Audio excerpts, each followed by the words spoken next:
Eh bien alors, monsieur Apérou, c'est pas très aux normes tout ça? Ah non, non, non, non, non. Ça va pas aller avec l'exploitation. Oh, puis c'est sale chez vous, monsieur Apéro. J'en connais un qui va perdre tous ses droits.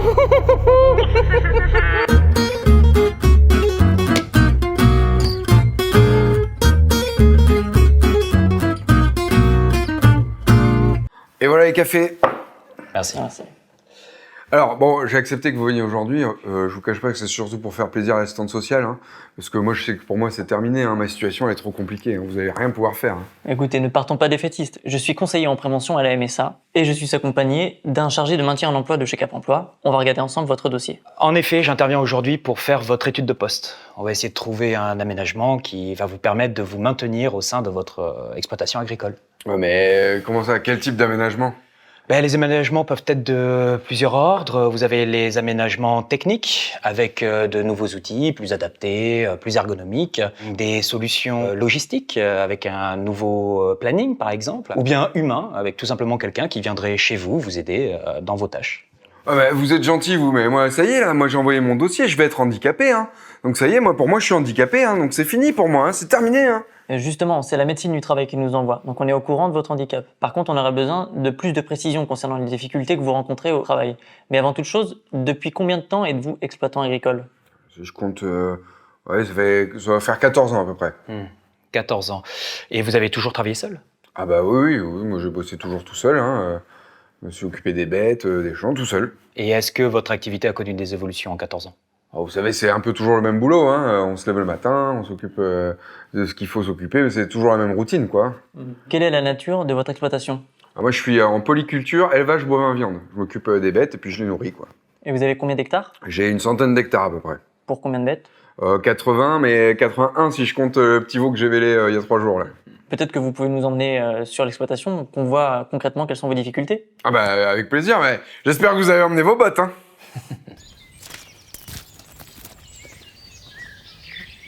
Bon bah là, vous voyez, c'est la stabule. Donc bon, vous connaissez, hein, je vais pas vous apprendre ce que c'est. Hein. Et puis bah il y a toutes mes vaches là, il y a Betsy, il y a Brigitte, puis ma petite préférée c'est la 747 là, c'est Pauline, elle se laisse caresser. J'ai tendance à dire que c'est une jolie fleur dans une peau de vache. Alors voilà quoi, c'est la ferme quoi. D'accord. Et les seaux qui sont ici, c'est ceux dont vous vous servez pour nourrir les bêtes? Bah en gros, le parcours, hein, pour vous la faire simple, c'est je prends la brouette, je la mets sous le silo, je remplis les seaux, ça doit faire 12-13 kilos. Et puis après, bah, je les transporte sur toute la longueur, je les vide au fur et à mesure là, pour nourrir les bêtes, quoi. Et votre accès pour aller voir les bêtes, c'est... Il y a une porte ou... Ah bah, je passe par-dessus, là, je passe par-dessus. Donc pensez bien que ça fait mal. Mais c'est comme l'autre jour, là, je vous ai parlé du vélage du petit veau là, qu'on a fait l'autre jour. Là. Bah, à 4h du matin, à genoux toute l'après-midi, enfin toute la nuit, j'étais crevé, quoi. Et concernant les seaux, est-ce que vous avez déjà envisagé d'adapter la distribution des aliments avec des éléments techniques? Bah, vous pensez bien, mais moi j'ai pas les moyens. Regardez, en plus le sol il est pas droit là, ça rimerait à rien. Moi j'ai pas envie d'investir là-dedans. Alors justement, moi le but de ma visite aujourd'hui, c'est qu'ensemble on puisse cibler des investissements techniques sur lesquels moi je vais pouvoir après faire des demandes d'aide auprès de la GFIP. Mais ils vont me donner combien?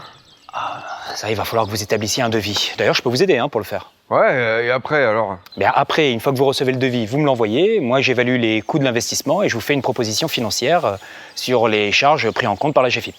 Mais la GFIP ne prend en compte que le surcoût lié au handicap. Ah bah très bien, mais je vais avoir de l'aide alors. On va tout faire pour. Merci beaucoup pour cette visite. Alors pour conclure, ce que je vous propose, c'est que l'on cherche ensemble un fournisseur, d'accord? Enfin, d'établir un devis. Une fois que le devis est établi, vous me l'envoyez. D'accord. Moi, je l'envoie à la GFIP pour qu'il valide ou non votre dossier.